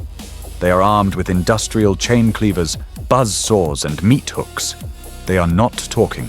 They are not praying. They are working. In the center of the slaughter floor, they have piles of bodies, Orlocks, Goliaths, settlers, all hacked into raw, bloody pieces. The Grinders are chanting a low, rhythmic, guttural sound. A single word over and over. Blood, blood, blood, blood. This is not faith for salvation. This is not faith for community. This is despair given a name and a blade. This is the final logical endpoint of the Underhive. When all hope is gone, when survival is meaningless, the only purpose left is to inflict, to kill, to spill blood for a god who demands nothing else. A grinder, a giant with a piston hammer, turns. His mask's lenses are dark, bloody. He sees the Delark. He does not issue a challenge. He does not offer a choice. He raises his hammer and gives a wet, bubbling roar. The phantom shoves Ait Psi back. Run! Report! This is not a gang. This is an end. They flee the sound of the Grinder's metal-shod boots pounding behind them and the echoing, all-consuming chant, "Blood for the blood god." The Juve operative Ait Psi finally understands the spiritual economy. The Redemptionists are the Hive's frantic, desperate immune response. The Genestealer cults are its slow-growing terminal cancer. And the Corpse Grinders, they are the heart attack. The final violent and total systemic collapse. Scene end. Narrator. The ganger's life is a cycle of brutal necessities. Eat, kill, patrol, sleep, repeat. But even in this grinding, deterministic hell, a single insidious myth endures. It is the fuel for the most desperate, the most ambitious. It is the great glittering lie of the Underhive. The myth of getting out. Operative Ait Psi, now a seasoned ghost, no longer a Juve, has heard the whispers in every stim den and scrap market. They are legends told with a hushed, religious reverence. The story of Ashstalker Var, the Escher Blade Maiden, who was so fast she was said to dance between bullets. The tale of Ironhand Korg, the Goliath pit fighter who supposedly strangled a sump croc with his bare hands. The legend is always the same. They became so good, so notoriously efficient, their names were whispered not just in the tunnels, but in the Hive City. And then they were whispered in the spire. And the call came, a gleaming black transport descending from the clouds, an emissary of Lord Helmore himself, flanked by his personal gold and crimson guard. The ganger is offered a compact. Their skill is recognized. Their service is requested. They are lifted. They are taken up past the smog, past the Hive City, past the weeping, toxic clouds. They are taken to the spire. They are given clean air, real food, a life of honor. They have escaped. This myth is the ultimate control mechanism. It is the lottery that keeps the starving masses from total nihilistic revolt. It suggests that the system is not a prison, but a test, a meritocracy. That if you just kill hard enough, if you are just better than the scum around you, you can ascend. Operative Ait Psi as a Delark trades in truth. And the truth is a far, far uglier thing. The Nachtgul assigns a new observation. A high-value asset is being transferred. The The asset is the Goliath Korg. The legend, he has won the great arena fight. He is being recruited. 8 Psi watches from the ventilation ducts of an enforcer precinct. This is not the spire.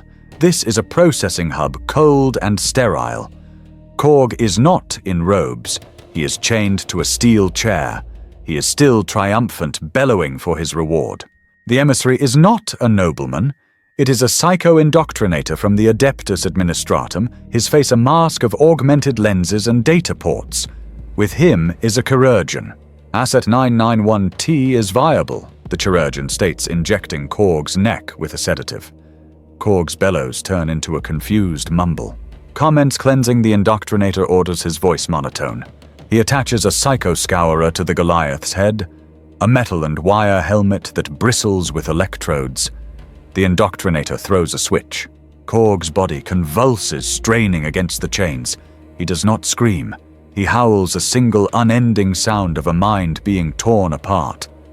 8 Pose watches impassive as the legend is erased. His victories in the pit, his house, his name, all of it scoured clean by holy imperial technology. He is left a drooling, vacant-eyed giant, his formidable body now an empty vessel. He is clean, the indoctrinator says, ready for imprinting. The chirurgeon nods and pulls out a tattoo needle. He begins to burn the imperial aquila, the twin-headed eagle, onto Korg's massive shoulder. "Welcome to the Astra Militarum, soldier," he murmurs, though Korg cannot hear him. 8 Psi slips away. The truth is simple. The hive does export its finest, but not to the spire. The best gangers, the most violent, the most resilient, are harvested. They are mind-wiped, reprogrammed, and given a laser gun. They are shipped off-world in the lightless holds of mass transports, destined to die on some forgotten planet, fighting the Emperor's wars. They are not lifted from their prison. They are merely transferred to a bigger, colder, and more anonymous one. There is another way, of course. Not up, not out, sideways. 8 Psi is skilled now. They have their own contacts. They have their own secrets hidden even from the Nachtgul. They could leave. They could break their oath. They could declare themselves a bounty hunter, a hired gun. This is the only true freedom the Underhive offers. Freedom from the gang. Freedom from the house. But it is a freedom that exists in a vacuum. 8 Psi watches one. A true legend. A bounty hunter known only as the Pale. He walks into a Dalak-controlled bar, his long coat made of some strange, shimmering scale, a matched set of Archaeotech pistols at his hips. He does not walk. He glides. The crowd parts for him. He is not just respected, he is feared. He is here to collect a bounty posted by the Guilders on a rogue psyker. But 8 Psi, the Dalak ghost, observes. The Pale's eyes never ever stop moving. He does not sit with his back to a wall. He sits in the center of the room so no one can approach unseen. He does not drink his rot gut. He merely orders it. His hand never strays more than an inch from his holster.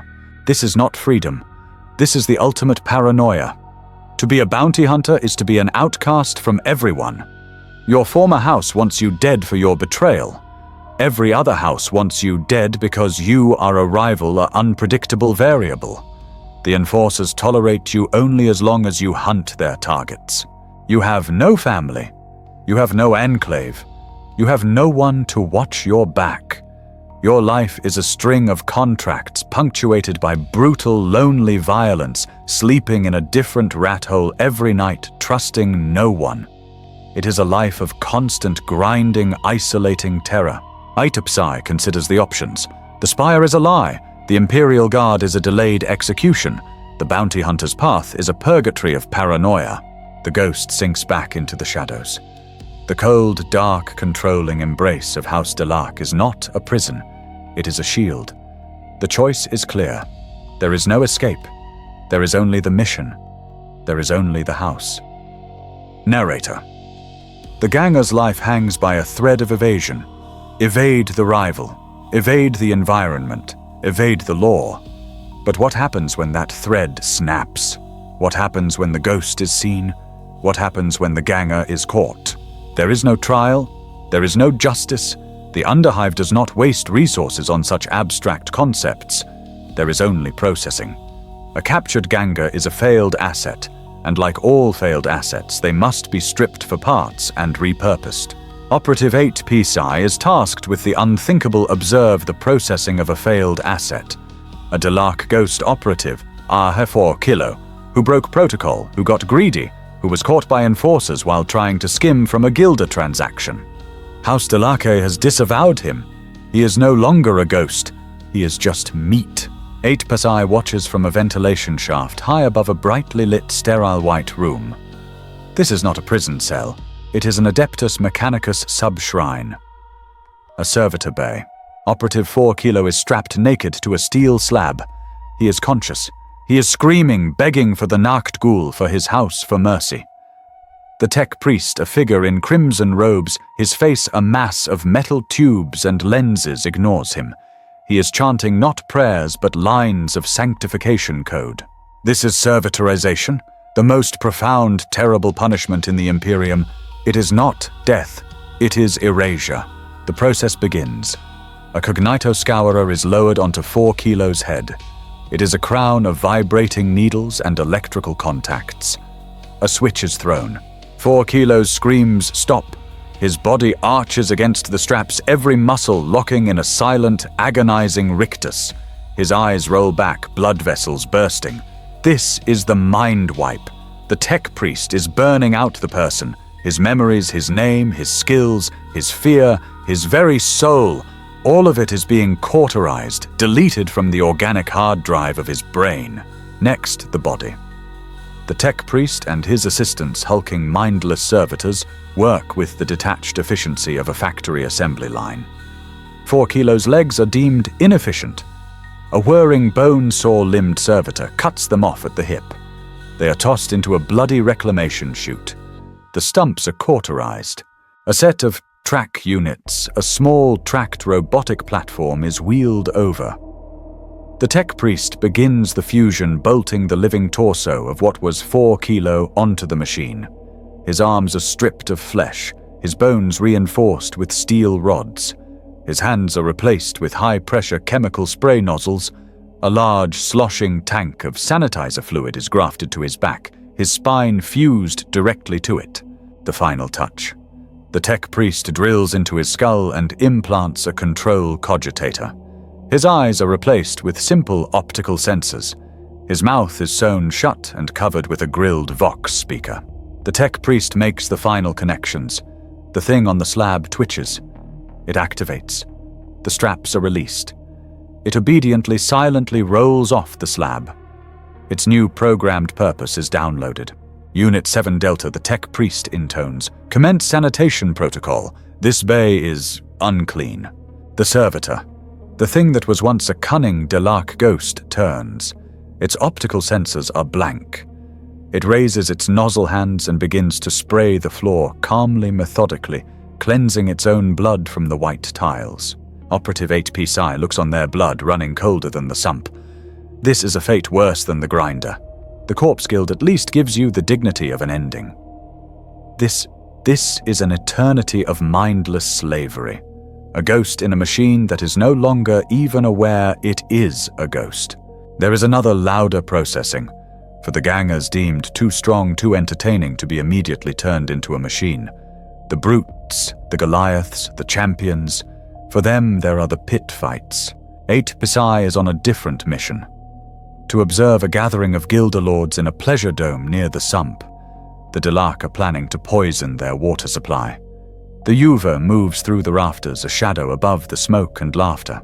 The Gilders are fat, pale, and dressed in silks. They are drinking wine that is not fungus brew. They are laughing, placing bets. In the center of the dome is a circular, steel-fenced arena. A pit. The entertainment is brought out. 2 gangers. One is a Goliath Skarg, a famous pit fighter captured by the Slave Guild. The other is a pack of Escher Yuvs fast and armed with poisoned stilettos. They are not fighting for territory. They are not fighting for credits. They are fighting for the amusement of their masters. The Guilderlord in charge taps a rune. A chemical stim gas, thick and yellow, floods the pit. Frenzon, he bellows to the cheers of the crowd. The gangers inside inhale. Their eyes glaze. The Goliath roars, no longer a person. just a mindless beast of muscle. The Eshers hiss their faces, contorting into masks of pure chemical rage. The gate drops. It is a butchering. The Escher youths are fast. They swarm the Goliath, their knives flashing, stabbing at his legs, his arms. But the Goliath, fueled by stims and his own vat-grown rage, is an avalanche. He grabs one Yuva by the head. 8 Psy hears the crunch of her skull even over the crowd's roar. He throws her broken body against the fence. He swings his massive fist, catching another Yuva in the chest. The sound is like a side of meat being hit with a sledgehammer. It is ugly, desperate, and utterly pointless. The guilders are cheering, throwing credit chips into the pit, splattering them with blood. The Goliath, bleeding from a dozen toxin wounds, finally collapses the Escher poisons, shutting down his overstimulated heart. He is dead. The winner, a single weeping, hyperventilating Escher Yuv, stands over him shaking. A gate opens. 2 slave guild handlers walk in with shock mauls. They club the Yuva into unconsciousness. A good show, the Guilder Lord laughs. Have the chirurgeon patch her up? She's fighting the sump crawler tomorrow. Aita Pisai looks at the servitor cleaning the floor in the Guilder's lounge. It is identical to the one that was operative 4 Kilo. The Juve understands. These are the 2 fates, the cog in the machine or the beast in the pit, a tool of industry or a tool of entertainment. In the end, the house, the guild, the hive. Someone will find a use for your flesh. Narrator. A ganger does not get a pension. There is no retirement. There is no quiet death in a warm bed. These are fantasies more absurd than the myth of the spire. The endgame for a ganger is not a victory. It is simply an end. A line item in a ledger finally crossed out. And the most common, the most typical, the most predictable end is not a monster's claw. It is not an enforcer's bullet. It is not a hive quake. It is a knife in the back. Metaphorical or literal. Operative 8 Psi is a phantom now, a champion. They are no longer the Yuva. They are the one who gives the orders. They have survived. They have thrived. They are respected. They are feared.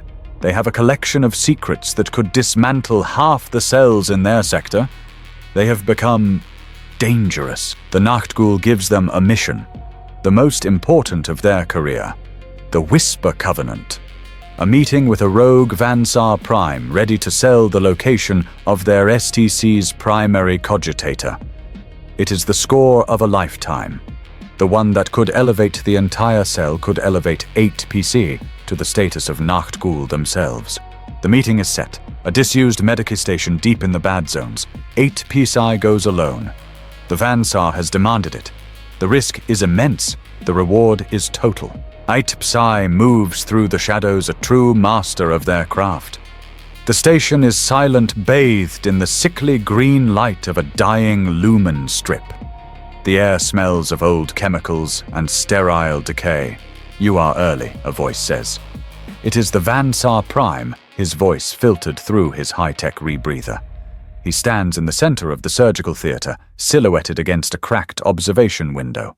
I am precise. 8 Psi replies, their own voice a filtered whisper. They remain in the shadow of the doorway. The data slate. The payment, the Vansar replies, holding up a small, glowing drive. The payment is my assurance you live through the next 10 seconds, 8 P8 says, their hand on their silenced stubber. The Vansar laughs, a dry, rasping sound. So cold, Delac. So predictable. That is your failing. You believe you are the only one in the shadows. What? The price for the STC cogitator was high, the Vansar says, turning slowly. But the price for you, Phantom, was much, much higher. Your own Nachtgul agrees. You have become an inefficiency. The word hits 8 Psi harder than any bullet. Inefficiency. The same word the Nachtgul used for a noisy patrol, for a broken tool, for a liability. The lights slam on. Not the dim green, but brilliant, blinding white floodlights burning from every corner of the room.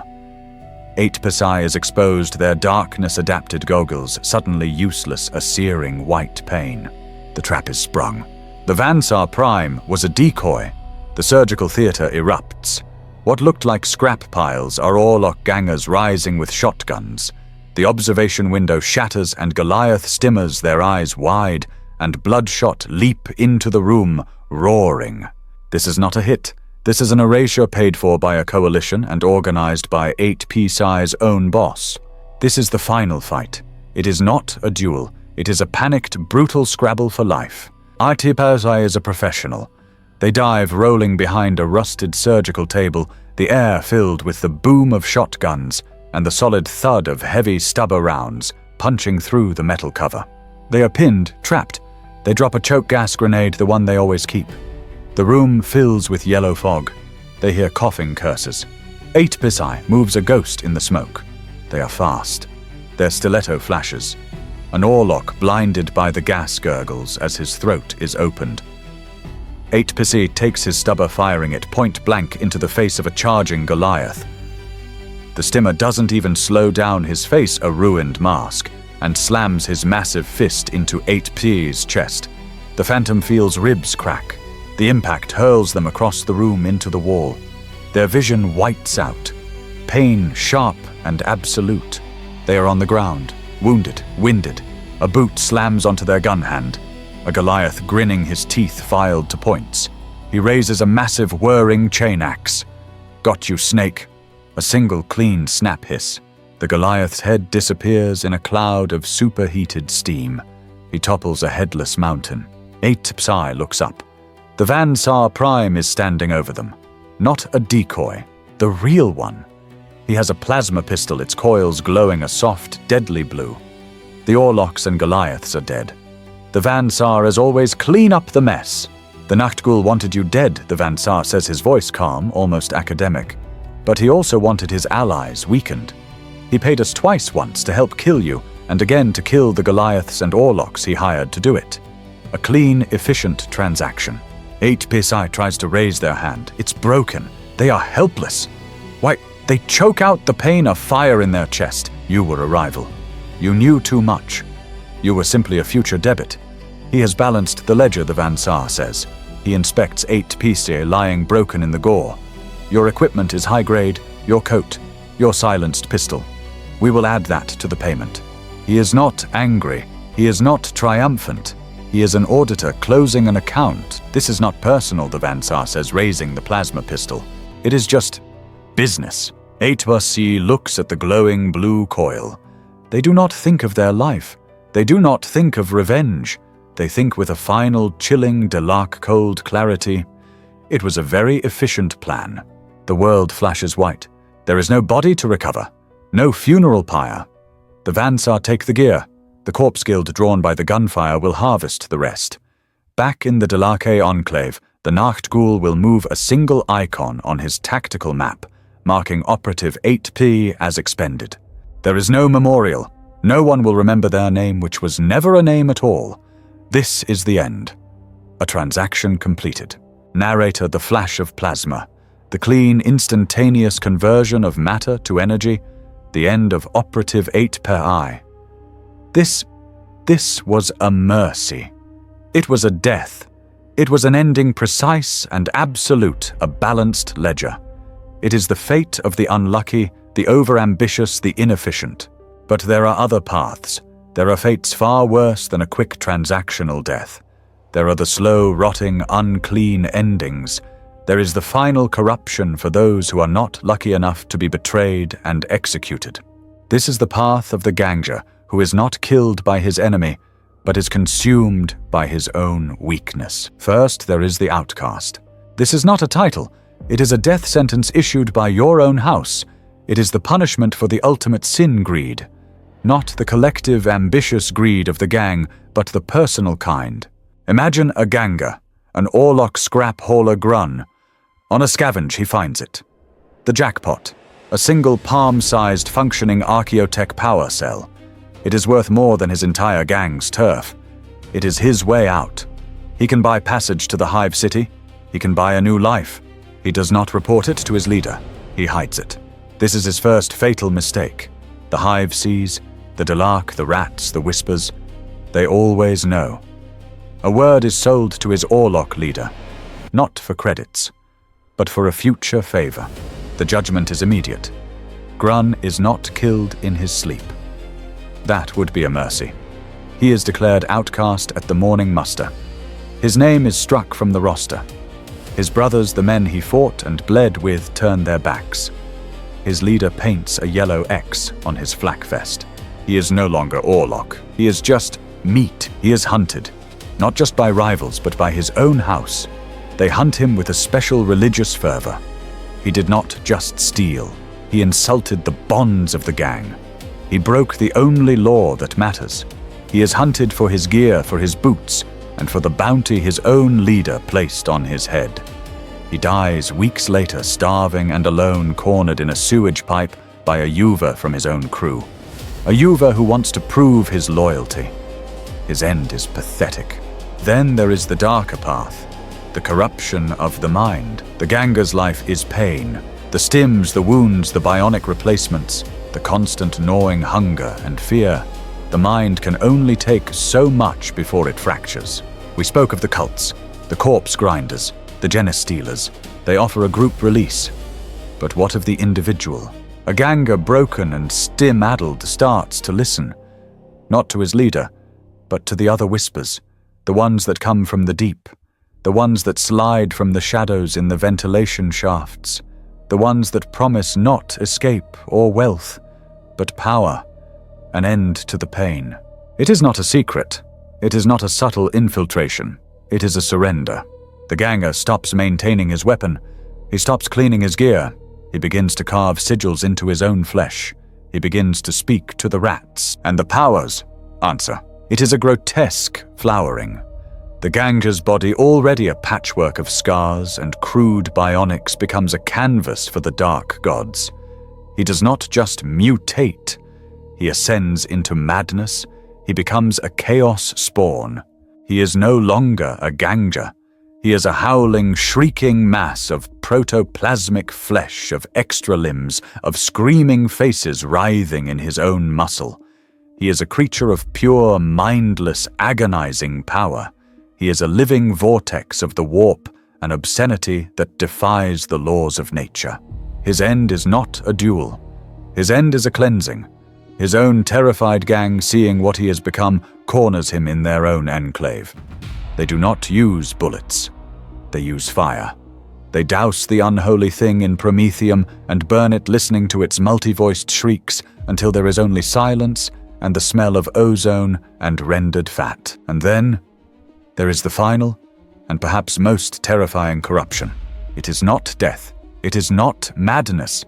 It is disappearance. A veteran Ganga, a survivor, one who has seen it all. He becomes obsessed, not with wealth, not with power, but with a rumor of a way out, a hole, a passage, a gate in the deepest, most forgotten part of the sump. He goes deep, deeper than the quakes, deeper than the sump crocs, deeper than the silence of the deep. He follows a map he bought from a dying Delak. He enters a tunnel that is not on any chart. The walls are not steel. They are a strange, black, oily stone that seems to drink the light. The geometry of the corridor is wrong. He is not hunted. He is not attacked. He is allowed. He walks for days. He sees things in the peripheral darkness. He hears the whispers that drove the chaos spawn to madness. But he is not mad. He is curious. He turns a final corner. He finds what he was looking for. It is not a gate. It is a darkness that is darker than the dark. A patch of absolute nothing. And a thing is waiting for him. A creature of angles and ancient cold intelligence. The Ganga is not seen again.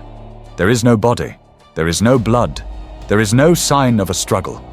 Back at the Enclave, his gear is simply reassigned. He did not die. He was not corrupted. He was taken. He was erased. He has vanished body and soul from the ledger of the Imperium. This is the true final corruption. To be so desperate to escape the prison that you willingly walk into the arms of the thing that built it. The surgical theater is silent. The plasma scorch on the wall where operative 8Ps is ceased to exist is already cold. The blood of the Goliaths and Orlocks has dried into a black, sticky patch on the floor. A sump rat, brave and starving, darts from a grate. It sniffs the stain. It finds no sustenance. It moves on. The void left by the death of our subject has already closed. The machine has not paused. The gears have not slipped. The great grinding hum of Hive Primus has not missed a single thundering beat. We have completed our autopsy. We have followed the life from its first gasping breath of toxic air to its final efficient erasure. We have peeled back the layers of scar tissue, of stim addiction, of cold, pragmatic betrayal. We have chronicled the journey of a single human soul from scavenger to asset, from tool to liability. And what have we found? What is the great, terrible truth at the heart of this existence? It is the truth of the void. The brutal reality of the Ganger is their absolute profound and total meaninglessness. We spoke of their wars, their struggles for turf, their desperate, bloody scrambles for a fungus pit, for a rusted bulkhead, for a single leaking pipe of almost clean water. To them, these were life and death. These were the boundaries of their entire universe. From here, from the cold, objective distance of the void, these wars are a microscopic irritation, a flicker of bacteria warring over a nutrient film on the skin of a dying leviathan. Operative 8 Psi, the Nachtghoul, the Vansar Prime, the Corpse Grinder, the Goliath. They were not heroes. They were not villains. These are terms of morality, and morality requires choice. They had none. They were parasites living on a larger parasite. They were the rust forming on the great decaying machine of Necromunda, which is itself just one groaning, replaceable cog in the infinite cold and utterly uncaring machine of the Imperium. The life of Operative 8 Pense, their every kill, their every betrayal, their every moment of terror and sliver of triumph. It did not matter. It will not be recorded. It will not be remembered. It effected no change. In the grand calculus of the segmentum solar, in the endless, screaming, galaxy-spanning war for human survival, the entire combined history of the Underhive and its billions of damned souls does not register. It is a rounding error. It is static between broadcasts. It is nothing. That is the first brutal reality. The second is that this nothingness is eternal. Necromunda does not care. The spire still scrapes the void, its lights a cold mockery. The guilders still count their credits, their ledgers balanced with the blood of gangers they will never meet. The Corpse Guild still fires its grinders, turning today's dead into tomorrow's rations. The enforcers still march their boots, crushing the desperate, not for justice, but for order, for the preservation of the system. The system works. This is the most horrifying truth of all. The Underhive is not a failure of Imperial design. It is a component.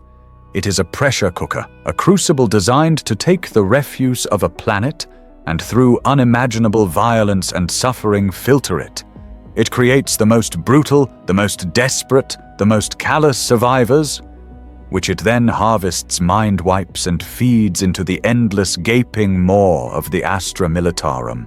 The system is not broken. It is functioning perfectly. For every Ganger that falls, for every Operative 8P sick that is betrayed and erased, for every Vex that is rebuilt into a bionic monster, for every Corder who is burned, for every Chaos spawn that is purged. There are 10 youths waiting in the shadows. The scene shifts. We are in a different sector, a different collapsed dome. The air is thick with the familiar smell of ozone and despair, the sound of acid rain tapping on a tin roof. A Yuva, small, female, perhaps 9 years old, perhaps 14. Starvation makes age irrelevant. She is huddled in a collapsed pipe, clutching a single half-eaten brick of corpse starch. She hears it, the crack of a stubber, a wet scream, a thud. She waits. The silence stretches. She waits longer. Her hunger finally overcomes her fear. She crawls from the pipe. A body lies in the muck. A Ganger. An Orlok, perhaps, by his leathers. He is face down. His autogun is gone, taken by his killer. He is another failed asset. Another line item cleared. The Yuva approaches. Not with fear, not with pity, but with the cold, assessing gaze of a scavenger. An opportunity. Her small, shaking hands pat the body down. She is looking for food, for credits, for anything. Her fingers close around something hard, tucked into the ganger's boot. She pulls it free. It is a stubber. A revolver. Rusted, pitted the grip, wrapped in dirty rags. It is heavy in her small hand. Impossibly heavy. She checks the cylinder. She knows how. She has been watching. 3 rounds. 3 heavy verdigris-coated rounds. The Yuva, this new rat, this new candidate, stands up. She holds the gun, the weight of it pulling her arm down.